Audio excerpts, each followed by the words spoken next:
Welcome to the Platinum Agent Podcast, where gold is just the beginning. I'm Renee Ruth, top producing agent, global real estate educator, and, believe it or not, a 2025 Grammy nominee. But today I'm here to help you hit the highest level in real estate. This is the Agent to Agent podcast designed to help you grow, scale, and reach platinum status in your business. Expect powerful strategies, expert insights, and real conversations about what it takes to dominate in real estate. And of course, I'm not doing this alone. My co-host Joshua is here too. He may not talk much, he is a dog after all, but he's got a nose for success and a talent for keeping me on track.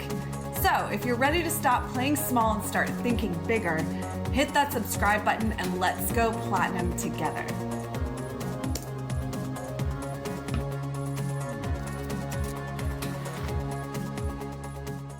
Welcome to Platinum Agent Podcast. My name is Renee Ruth. I am the host of this podcast. I'm a 6-time icon agent, and I am passionate about empowering agents on how to do their business better on this podcast, but also how to create a future for themselves. And I'm really excited to have not an agent on today, but Courtney Fricke is actually somebody that works alongside 20 plus year agents who have done a lot of transactions, but done nothing to prepare for their future. And so she hails from the greater New Orleans area, South Mississippi, and has been active since 2014 in investing on all levels, mobile homes, multi-level, you name it. And now she's bringing her expertise to this show. So excited. Courtney Fricke, welcome in. Thank you so much for joining. Yeah, Renee, thanks for having me. And thanks for covering that span there. I love, as an investor, I love collaborating with agents and talking with them. So just before we got onto this podcast, you guys, we were chit-chatting really quick because she said, okay, full stop, I'm not an agent, but she started sharing her experience with some of the agents. So I'm really excited. And I'd love to start there because I always ask people like, how did you get here? What did you do to get into this? And so feel free to start there and share. Yeah, I think a huge thing there is, yes, I got started into real estate investing. A lot of people are drawn into real estate investing for freedom. And it's usually freedom to and freedom from, right?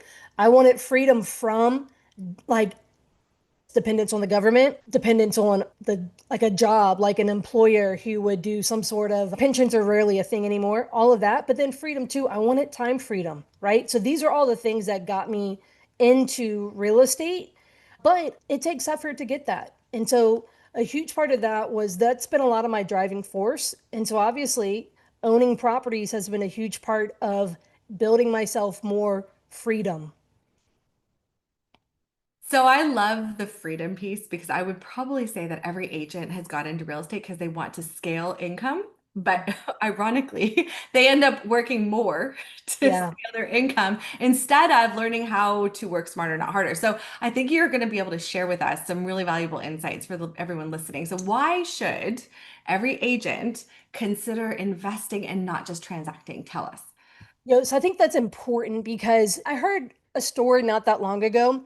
It was a guy who was like basically heading along in life, and then he realized the path that he was on was going to put him on a fixed income, meaning his only retirement was going to be Social Security. And when you look at it, by the way, I think it's like 35 to 45 grand a year on Social Security. Obviously, we know that's not enough to live on. So that's where you get people who are on a fixed income. And I remember reading that story, and the guy said, I woke up one day and I realized I had a problem, and so I fixed my income.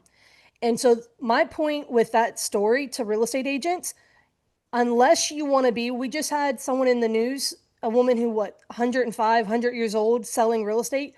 Kudos to her. That's cute. But also, let's make sure you don't have to, right?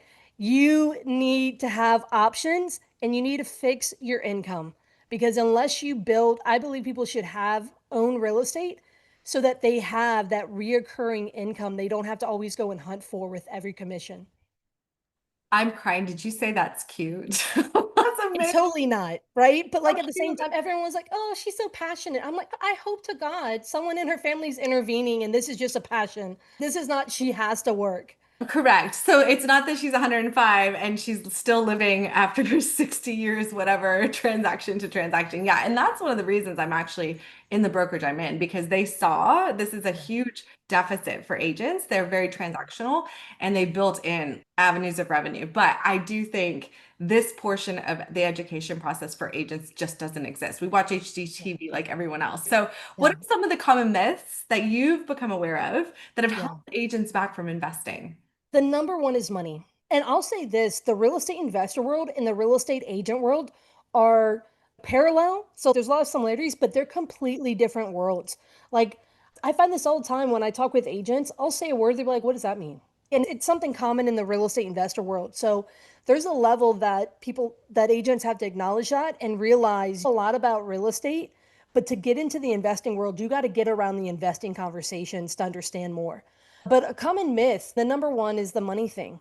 Oh, I don't have the money, right, to invest. Or they go the route of let me save my money to eventually be able. If I was still waiting to save to do my first deal, I'd still be waiting, especially in this day and age. And the money issue is not a money problem. It is a mindset problem and a skill set problem. So your mindset is like what you've been exposed to, what you believe is possible, all of that. But then the other part, the skill set is what you can make happen. And so a huge part to that is when I tell people if you're just waiting on to figure out the money part, that's absolutely something you can figure out. That is a skill set problem that you can easily go learn about, easily go meet vendors, different things like that can help you. But it's just an objection. It is not an actual problem stopping you. Oh my goodness, I love the mindset piece, and I'd love to jump into that a little bit because that is such a, I think Yeah. you look like you're from a generation that's a little more awake to that concept. I come from a generation and then the ones above me where that was just not part of our work. Like it was very black and white. There wasn't this like idea of mindset, right? So I love, how do you get into the dirt with these agents then to help one, bridge mindset and then two, find the tools? Yeah, first of all, it's reality. Money trauma is a very real thing. So it's like that scarcity concept of, oh, I could never be a real estate investor because I didn't come for money. Neither did I, boo. Like, there is a level there that you just got to call it for what it is. And a huge part of that becomes with if you want growth, there has to be accountability, right? And so calling it out, addressing it, and saying, hey, look, get that stinking thinking out. And with that thinking, yeah, you're never going to own real estate. But understand way less smart people than you and way less resourceful people than you have owned real estate. So you can figure it out too. You are real estate adjacent. Don't let that be the only thing tied to your name, right? Start getting into ownership beyond just your primary house. That's a great mindset tool. Now, let's say I'm average agent who like listens to you in this podcast and I say to myself, "Oh no, I've wanted to do this," right? And suddenly this podcast spurs me to action because I think 9 times out of 10 people Yeah. hear all the things, but they don't actually it's that fearful step forward. So what Yep. is the first step? If I am Joe agent contacting you, what's your first step with them to get them to move towards as Joe agent with no money? Like I'm transaction to transaction. How do you move somebody without giving away all your cards? How does that look? You've got to build on an action plan. And that action plan is deciding how you want real estate to serve you, where you want to do it, what do you want to buy, and building a very clear buy box. And then to say, who do I need to help me get there? Maybe that is a lender that doesn't based on your debt to income, but who does asset-based lending. Maybe that is going to learn about creative financing. Maybe that is learning how if you want single family or multifamily, like getting very clear. Because if you don't have a target, I always say it's like going to the airport. You can go to the airport and say, I want to go to Europe. They're just going to laugh at you. You can't properly pack. You can't properly get the right type of money. And so you got to get clear. That won't get you off the ground, fly into Europe. You've got to say, I want to fly to Charles de Gaulle in Paris. You've got to, and then you can then very specifically plan. And so right now, when people say I want to invest in real estate, that's like saying I want to go to Europe. You've got to narrow that down and then you can start lining up your ducks, right? The people on your team, the skill sets you need to learn, the relationships you need to develop that you don't currently have. All of that starts with you got to get clear on what you want and then start building an action plan. And look, you can always build upon it down the road, but nothing's going to happen unless you get clear on where you want to go. Because it's like when you're hungry and you get in a car and you haven't made any type of decision. So you just start driving around in circles. You got to get clear on what you want so that you can actually start taking meaningful action in the right direction. Is there a particular starting point that you think is better for a first-time agent investor? You mentioned the buy box, right? So is there, Yeah. yeah, a good starting point? So, one of my favorite things to recommend to people, and look, I'm going to very quickly say I understand this is not for everyone, but it's house hacking. That's buying a duplex and living on one side and renting the other out. That could look like you having a house that has an in law suite or an ADU that you rent out, right? Garage apartment, something like that. Because most people can figure out their own primary residence, but if you can find a primary residence that has an income like producing side to it, that's a very easy first step, right? Because it's pretty easy to decide like where you want to live and figure out that stuff. And this is just a small added component. That's one of the easiest ways for people to get started. Let's say the client or the agent already owns a primary home, right? So that Yeah. system wouldn't work unless they're going to sell a primary home and then go do this duplex situation. So with the They next, could keep their primary. yeah, They could keep it. They probably have a good interest rate on it. yeah, And they could keep it as a rental. Go find and look, there's nothing stopping you from turning that into a rental, buying another primary, and boom, you've already got your first, right? yeah, That's if your house is a good rental, right? And so look in your area. There's basically 100 ways plus to skin this cat. sounds like it. And I did a lot of it. I've had low income, I'm talking bullet holes in the side of the house, crackheads, whatnot. And then I've also had what considered nicer luxury houses. So there's a level that I've done a lot. And I had to realize what I liked and what I didn't like. I went the route of trial and error. You don't have to go that route. You can actually just get exposed to other investors in your area and say, wait, I really like what that guy's investments or that gal's what she's doing as an investor, what that's give the freedom that it's giving her. You don't Yeah. have to reinvent the wheel. You could just go find someone and use them as a muse and then replicate their process. It's genius. What would you say then? I guess this might depend on everyone's market. Like, what would the hidden gems be? Yeah, so I love looking for market inefficiencies. Those hidden gems could be, for example, a big house that maybe is only a 2-2, but it has enough room for it to become a 3-2, but they don't want to spend the money to convert that last bedroom. Little things like that where you can get it at a certain price. On top of that, market that's one level of a market inefficiency. For me, I have always found, so I consider myself a solutions-based real estate investor. So I'm always looking for someone who needs help. So I learned how to stop foreclosures. I learned how to deal with probate. And the more complicated, I always say, look, if it needs a therapist, call me. If it's more complicated and messed up, I'm interested because now I can get more of a discount and I can make the numbers make sense. And so those are the ones that, so I just bought a hoarder house. No one wanted to touch it, right? 5, 6 foot tall of stuff all throughout the house. House is worth 250, brick on slab ranch. It's worth 250. It needs 110 in work, which and that's on the high end, right? Because we can't see everything yet. That's just what we're projecting as like worst case scenarios. If we had to do a full gut, I got it for $35,000 in a great neighborhood. And but literally, when I went, there's a few different people who went, and no one was willing to climb through the window and walk into the house. I was like, it's not the thing I wake up and dream about doing for the day, but you know what? I'll do it. And you know what? That landed me the deal, even though I wasn't the highest offer. Wow, that's incredible. Oh my gosh. Okay, so having said that, what would you say are the due diligence steps that are non-negotiable if you're going to do this?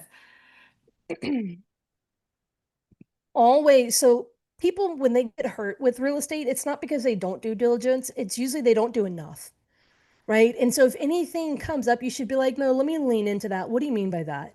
And so when I say, hey, what's the value of something? I'm not aiming on the top end. I'm aiming on the bottom end of that sliding scale.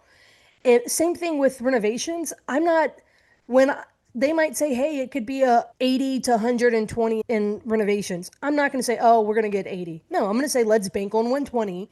And if we can get it below that, so you want to make sure you look at those things and then based on your area, you guys know how to do inspections, look at those things. But then figure out your financing. People often their due diligence often falls apart with the financing part. Like, by the way, interest rates are not the only thing that make up good financing. And people, for whatever reason, can't wrap their head around that. So your segues are fantastic. Give me some creative financing tools. So I'm like listening to you talk. I'm like, all right, that was the next question. You're like, people miss this. All right, tell us what we're missing. So right now, if I was you guys, one of the biggest things, so we're in every market is different across America, right? Properties are sitting. If you had on the MLS right now, someone who an agent was saying very motivated seller, which we all know can mean 1,000 different things.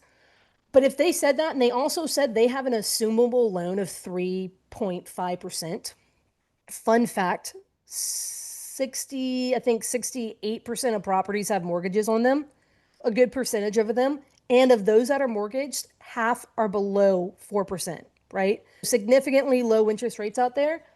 That would be a property that I would look to buy, and I would mirror the financing terms to near what their payment is. Something along those lines. If they were willing to just let someone assume it, hey, and it's not selling, it's sitting on the market, I would absolutely say, hey, in the event that I could buy this house and take over making those payments, right? Or making a payment that replicates the payment that you currently have, would there be any reason you wouldn't be open to that?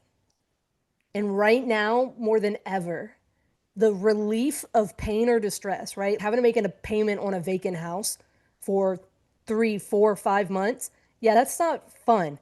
So the relief of pain is far greater than price or terms. And it's very interesting, depending on the market you're in, what people will be open to. So don't be afraid to shoot your shot and shoot it frequently. Just keep trying until somebody says yes. Exactly. I do know a bit about assumable mortgages. I know if you want to assume the loan itself, you have to qualify for that loan, and then you probably have to pay the difference in equity. So there is a level of liquidity you have to be able to come to the table. I'm sure Yeah. that wouldn't Yeah. be negotiable necessarily because somebody has to pay the bank that difference. And so a big part of that is going to be, so keep in mind, I've never assumed a loan, but I have bought and so 10 years ago, I went and got a home equity line of credit. Other than that, I've done hundreds of deals without going to the bank. And there are things similar to an assumption you can do that are absolutely legal and similar, but you don't actually have to go through the route of assumption. So a lot of states have bond for deeds, is what we call in Louisiana, land contract for deed. You could do that where it is the same mirror of what their payment is or somewhat close to it. And maybe they have 50 to 100 grand in equity. So you can say, "Hey, can I make your equity payments and payments? Can I give you some money down? Can I cover all the costs, the commissions, the closing costs, whatever? And then I can pay your equity over time." I've had sellers be willing to take their equity in a one-time payment due in 5 years. There is, at the end of the day, I don't try to think for them. I just say, hey, what are you trying to accomplish? And can I be a part of that solution? I love it. So you're just trying to sounds like it's typically people in a level of distress that have Well, to, and that's generally how I can only make the numbers work. And my yeah. background's in the nonprofit world. And so I tell people all the time, if you don't have to sell to someone like me, don't. Like, why would you, right? Don't do that. But in this market, it's creating motivated sellers, right? Because time on the market can cause someone to be motivated, right? Yeah. All different types of things. Right now, I mean, I'm in the greater New Orleans area. The insurance crisis absolutely is causing people, it's one of the number one reasons causing people to go into foreclosure. So rather than foreclose, they could take one of your term. So the relief of not having to go into foreclosure Yeah. that's an option. And so I'm not looking for someone, oh, let's look for someone to take advantage. Let's look for someone who, hey, they need an option like I can offer. And if I'm not the best fit, I'll be the first to say it. And I'll say, hey, who can I refer to you instead? How can I help you? I don't have to be a part of the deal to help. But sometimes I'm a really good fit for people. And so I'm looking for the people I could be a good fit for. That makes perfect sense. So do you have examples from your life experience maybe on creative financing for like rentals or flips? Yeah. So, I mean, I had one just this year. I bought a 2021 build. So nice house. It needed less than 1,000 in work. And so situation was that they had it on the market. Our slow season is from pretty much October 31st until like February here in the greater New Orleans area. So they had it for sale during that time. What led them to put it for sale was they had it with a property manager, and that property manager went bankrupt. And so he never paid them, apart from the first payment, he never paid them on time. And they started getting behind on their payments. Really bad situation. They didn't have enough money to make the additional mortgage payment every month and to catch up. And so when they came to me as a referral from a real estate agent. They sat on the market for 6 months. It didn't sell. House is worth 350. Comps to really justify that all day long. They ended at 305, couldn't move it. And so because of slow season and because of the low transaction volumes we have, right? They go to a property manager and they go, hey, can you get my house rented out as soon as possible? Because I'm, in full disclosure, I'm 3 payments behind. At 4, they start foreclosure, right? And they're like, I just need this thing to make some money quick. And the agent goes, even if I get you someone to rent, like that's not going to give you enough money to catch your loan up and all this stuff. And he goes, he's seeing the writing on the wall here. And he's knowing that this is going to be a headache situation if he doesn't address the real issue. And so he calls, he said, Courtney, I don't know if you can help this one. Long story short, I came in, I sat down, I said, look, I can't make you a cash offer because you owe too much on your mortgage, right? And I'm not going to force you to go, like the bank's not going to accept a short sale here in this situation. But then ultimately what I did was I bought the property and they had a mortgage. I said, look, I can't pay you cash because they owed 283. So they had some equity, but not a ton, right?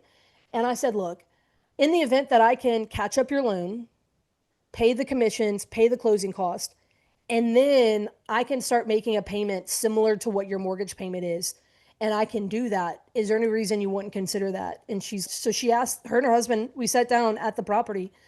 They asked questions and I answered them. I said, look, Brene Brown said to be clear is to be kind. So I'm like, I want everyone to know what they're getting into. So let's talk about the good and the bad. What if I don't make the payments, right? You're not going to be in a worse position than when I found you. But at the same point, I have plenty of references that show that I've always made my payments on time, all of that, right? And they talked about it overnight. They called me back the next morning. They said, okay, you answered all the questions. We're ready to take it. We signed a contract. I closed on the property within 2 weeks. And they actually asked if they could leave the furniture. So they had it as a furnished rental, by the way, like doing 30+ day stays.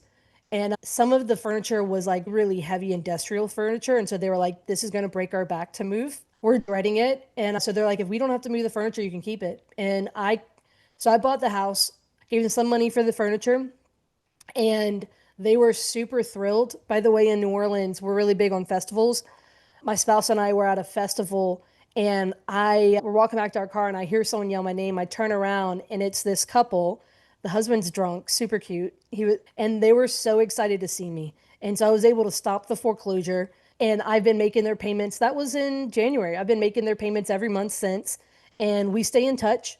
And the fact that they were happy to see me when they were drunk, that right there is, hey, I was able to help them out. For them, like that for me, like that's the goal. You want to do good business so that when they see you, they're like, yeah, I'm happy I did business with her. Yeah. Yeah. So question, how are you making those payments? Did you rent it or is this just? Yeah. So because it's furnished now, I had to go add to their furnished because it wasn't like they were like mom and pops. This was their only investment. So I had to go and add some additional furnishing to it, but I have it rented out. There's a construction family that's living in it right now. They've been in it for 2.5 months. They're like working on one of the projects here in town. And so they're basically booking it as a furnished rental, and that supplies the capital. And I had to bring 18 grand to the table. And so I sourced that myself. But if you didn't, couldn't you find someone who would want to split part of the deal with you? Or I frequently use private money. So individuals in my life who they have cash, they believe in real estate, but they don't want to go be like the day-to-day person in real estate. And so people frequently will lend me money. They're not professional lenders. We get them fully protected with paperwork. And if I didn't have it, I'd go get a loan from someone for 18,000. And I would say, you know what? Because plenty of times I've been 18,000 light when an opportunity came up. I'm like, I ain't got the money right now, but this is an opportunity. Great. What if I could secure it with one of my properties or that property? Everyone's properly protected. And if the deal can support it, I'll make them payments. I frequently will do stuff like that. That's amazing. Okay, so I've got a question. What knowledge then could agents use that they already have from their work in the industry? Could you share that they could transfer to something like this? Because I know a lot of agents listening are just going to hear what you're saying and like it makes sense, but like the whole Yeah. like getting it going. Yeah. So this is what I tell agents all the time. You are already marketing to some degree, right? Sphere of influence, you're spending money on marketing something. And there are people that come to you where their number one goal is not top dollar, it is something else. It is, I need this gone in days. I need to be out of this ASAP. Or I need to be able to close in my own timeline. It could be, I need to close fast. It could be, I need to close in 6 months, or I need to be able to stay in the house for a little bit. Where their number one priority is not top dollar, it is catered to their specific situation. When that situation comes up, say, hey, can I be the solution for this? Obviously, full disclosures, obviously, like them knowing their full options, right? Like all of that stuff is you want that. But all day long, you're already coming across opportunities. I can guarantee it that would be a good fit for you to be able to say, hey, wait, can I solve this problem for you? And then you know what? I'm not saying build the parachute on the way down, but could you call a title company or an attorney? Could you call your broker or an experienced investor in your area that you get to know and figure it out? You have enough correlating knowledge that the bridge isn't that far to bridge the gap. No, that's fantastic. Ask. I think the Yeah. big thing here is just ask. Ask for help, Yeah. ask for solutions, ask for opportunities. How Yeah. could you take their network then? You just touched on it, but can you expand a little more on taking their network to find these opportunities? Oh, I love that. So my business now is 100% referral and repeat business. And so huge part of that is social media. Like if your social media is only about the houses you list, you're doing yourself an injustice. That's just my personal opinion. But right now I am documenting the clean out of the hoarder house that I bought, and it's already bringing me other hoarder house leads. And so maybe you're walking properties, things like that. You want to say, what do people think of you for? And yes, it's going to be yes to buy and sell, right? But at the same time, too, do they know that you want to buy? Like that you, as a principal in the transaction, say, hey, keep me in mind if you're ever asking for people to think of you in that regards. But then also, a lot of times agents know lenders for a more residential retail situation. Start to learn about the products. Start to talk with your lenders. Hey, what are your non-QM products? There are plenty of products. So one of the big ones is called a DSCR loan. It is not based on your debt to income. It is based on the asset. And so people tell all the time, oh, I don't make enough, or I have this debt or this. I'm like, you just don't, again. So people in your phone already have some of your answers. You're just not asking them or asking the right question.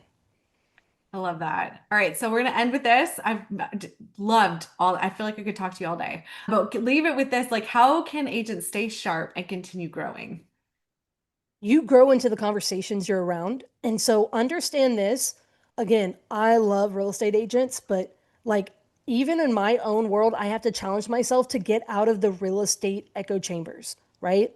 So I'll get into real estate investor rooms, but I challenge myself and I get into real estate agent rooms.